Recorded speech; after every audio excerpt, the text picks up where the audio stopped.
తెలివైన ఎద్దు. నా యజమాని ఎంత స్వార్థపరుడు.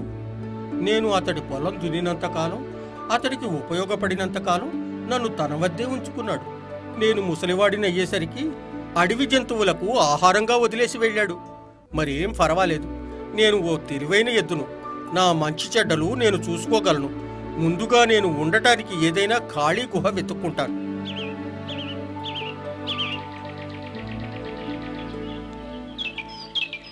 ఆహా, భగవంతుడు నాపై దయ చూపాడు. ఉండడానికి స్థలంతో పాటు తినటానికి తాగడానికి ఏ లోటు లేకుండా అన్నింటినీ ఒకచోట ఏర్పాటు చేశాడు.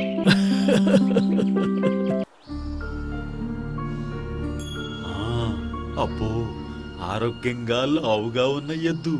మంచి జంతువే దొరికింది వేటాడటానికి. ఏమేం తయారుగా ఉండు. ఈ రోజు మన పిల్లలకు మంచి భోజనం దొరికింది. ఒక సింహం ఇటువైపు వస్తుంది. గోల చేయొద్దు, నిశ్శబ్దంగా ఉండండి, లేకపోతే అది వెళ్ళిపోతుంది.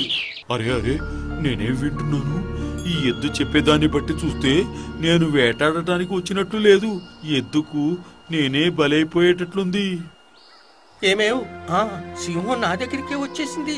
ఇక నేను నా బలమైన కొమ్ములతో పొడిచి చంపడమే. అయ్యో బాబాయ్, చూడబోతే ఇదేదో నాకంటే క్రూర జంతువులాగా ఉందే. అయ్యో, పారిపోవటమే ఉత్తమం, లేకుంటే అది నన్ను చంపేస్తుంది. అమ్మో అమ్మో అమ్మో, అబ్బో అబ్బో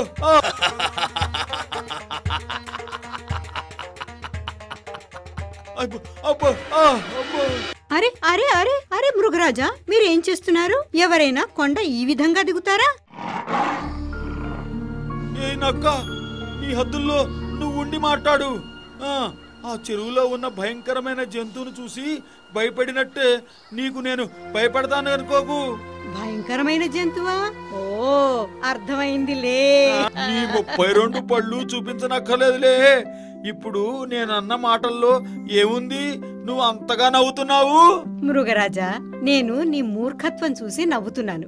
మీరన్నట్లు అదేదో భయంకరమైన జంతువు కాదు, అది మీరు వేటాడే ఎద్దు. నేను నమ్మను. అయితే మీరు నాతో పదండి, నేను చూపిస్తాను. నేను రాను. మీకు అంతగా భయంగా ఉంటే నా తోకతో మీ తోకను ముడివేయండి. నేను ముందుంటాను. ఆ జంతువు ఏదైనా హాని తలబడితే నేను ముందు దాన్ని ఎదుర్కొంటాను. సరే అయితే సరే. అయితే ఈ సింహం మళ్ళీ వచ్చిందే. ఇద్దరిని రానివని. అరే నక్క, నేను నిన్ను 2 సింహాలను తెమ్మంటే ఒక్కటే తెచ్చావే. ఏ నక్క, ఇదేం కథ నడుస్తోంది ఇక్కడ?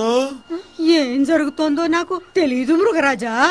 ఓయ్ నక్క, ఈ బక్క చిక్కిన సింహంతో మా పిల్లలకు కూడా కడుపు నిండదు. అయ్య బాబోయ్ నక్క, నువ్వు ఈ జంతువుతో కలిసి నన్ను చంపాలని చూస్తున్నావా?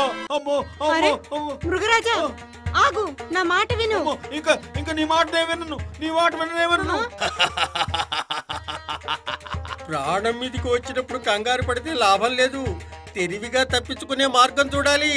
పిల్లలు, విపత్తులొచ్చినప్పుడు భయపడకుండా తెలివిగా వ్యవహరించాలని ఈ కథ ద్వారా మనం తెలుసుకున్నాం కదూ.